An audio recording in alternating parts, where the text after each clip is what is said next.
નમસ્કાર મિત્રો, ફરી એક નવા વિડીયોમાં દક્ષા ઠાકરને આટલા રૂપિયા આપવામાં આવ્યા। દક્ષા ઠાકર દિલ્હી ગયા હતા। દક્ષા ઠાકરને મોદી સાહેબ મળ્યા હતા। દક્ષા ઠાકરને આજથી જોવા જઈએ તો હજારો મીડિયાવાળા ઇન્ટરવ્યૂ લઈ ચૂક્યા છે।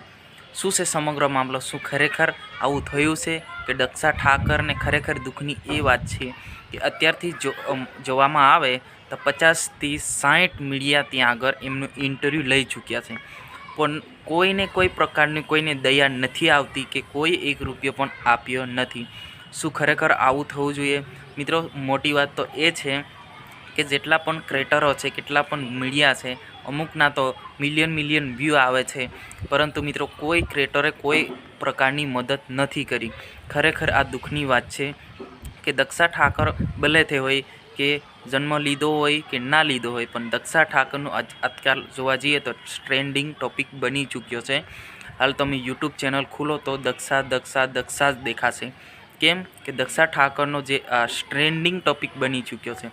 હજારો લોકોના વિડીયો બનાવી ચૂક્યા છે, હજારે વિડીયો બની ચૂક્યા, બધી વિડીયો પર મિલિયન વ્યૂ આવે છે, પરંતુ કોઈ ક્રિએટર કે કોઈ મીડિયા દક્ષા ઠાકરને મદદ નથી કરી। કેમ નથી કરી કે બહુ દુઃખની વાત છે, કેમ કે દક્ષા ઠાકર એક ગરીબ પરિવારમાં જન્મ લીધો છે, સાથે સાથે એમનો પુનઃજન્મનું પણ યાદ આવે છે।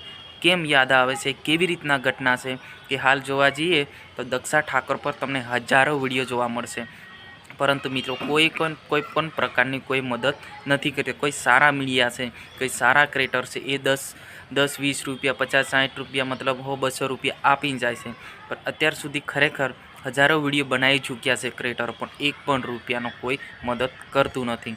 મિત્રો, ટોટલી માહિતી આપણે જાણવાના છે કે દક્ષા ઠાકર કોણ છે અને કેવી રીતના આટલું ફેમસ છે અને અત્યારે ટ્રેન્ડિંગ ટોપિક બની ગયો છે। તો મિત્રો, ખરેખર આ દુઃખની વાત છે કે દક્ષા ઠાકરને મદદ કરવું જોઈએ અને સરકાર તરફ પણ એમને સારામાં સારું શિક્ષણ મળે આ રીતનો પ્રયત્ન કરવો જોઈએ, કેમ કે દક્ષા ઠાકર એક યાદગાર પુત્રી છે, યાદગાર બાળકી છે। એમને પૂર્ણ બધું યાદ આવે છે। એ તો મિત્રો આપણે જાણતા નથી કે દક્ષા ઠાકર પહેલા જન્મમાં કચ્છમાં હતી અને મરી ગઈ હતી, ધાબુ પડ્યું હતું, આ રીતના વાતચીત ચાલી રહી છે। મિત્રો, એ તો આપણે જાણતા નથી, પણ ખરેખર કે દક્ષા ઠાકર માટે આટલું ટ્રેન્ડિંગ ટોપિક બની ગયો છે, તો એમને ખરેખર મદદ કરવું જોઈએ। એ જન્મ લીધો કે નથી લીધો એ તો અલગની વાત છે મિત્રો, એ તો તપાસ થશે તો બધી સામે આવી જશે, પણ ખરેખર એમની મદદ થવું જોઈએ। સરકારને પણ આ જે બાળકી છે એના પર ધ્યાન દોરવું જોઈએ। એમનું જે યાદગાર શક્તિ છે ને બહુ તેજ છે, નથી કોઈ પણ પ્રકારનું નથી મોબાઈલ જોયું, નથી સ્કૂલની ચીડી જોઈ, નથી સ્કૂલે ગઈ, તોય છતાં કેટલા મોટા અધિકારીઓ ઇન્ટરવ્યૂ માટે જતા હોય છે, એ પણ પાછા પડી જતા હોય છે। આજથી 10થી 15 વિડીયો બની ચૂક્યા છે, એવા મીડિયા દ્વારા કે એમને ધબધબાઈને જવાબ આપી રહી છે, અને દક્ષા ઠાકર ફૂલ એટલું ઇન્ટરેસ્ટમાં જે હિન્દી બોલે છે કે તમે જેટલા એજ્યુકેટર છો એ પણ તમે બોલી ના શકો, એટલા ટપાઈને હિન્દી બોલે છે। અને જન્મ ક્યાં હતો, કેવી રીતના એ ઘટના ઘટી, એ પહેલાં અંજારમાં હતી, કચ્છમાં હતી, એ બધી દૂરની વાત છે મિત્રો। આ નાની બાળકી છે, આ નાની બાળકીને જેવું યાદ આવતું હશે એ રીતના બોલતી હશે કે નાની બાળકી કોઈ દી જૂઠું બોલે નહીં, સાચું જોવે એ સાચું બોલે, ખોટું જોવે એ ખોટું બોલે। પરંતુ દુઃખની એ વાત છે, દક્ષા ઠાકર એક ભાગે ખેતી કરીને રહેતા એક પરિવારમાં જન્મેલી છે અને ખૂબ તકલીફ છે એને। ખરેખર આટલા ક્રિએટરો જાય છે, આટલા મીડિયા જાય છે, તો એમને ખરેખર મદદ કરવી જોઈએ, કેમ કે એમના લીધે કેટલાક ક્રિએટરો ખૂબ વિડીયો બનાવી ચૂક્યા છે।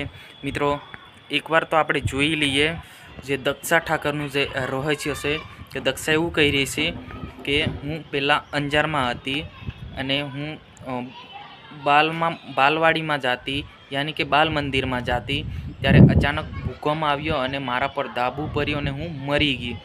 તો આ રીતની વાતચીત થઈ રહી છે।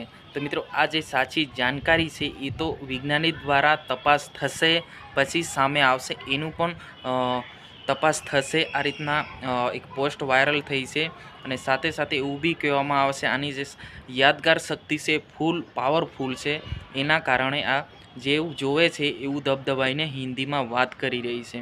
કેમ કે એમનું પરિવાર નથી ભણ્યા નથી ગણ્યા, કોઈ પણ પ્રકારનું કોઈ હિન્દી બોલતું નથી, તો એ છતાંય દક્ષા ઠાકર હિન્દી બોલી રહ્યા છે. તો એમને ભણવાનો ખર્ચો ખરેખર સરકારને ઉઠાવવું જોઈએ અને ખૂબ એમના જો આગળ વધાવવું જોઈએ, કેમ કે આ જે દીકરી છે ભવિષ્યમાં ખૂબ આગળ વધે એવી હું પણ આશા કરું છું.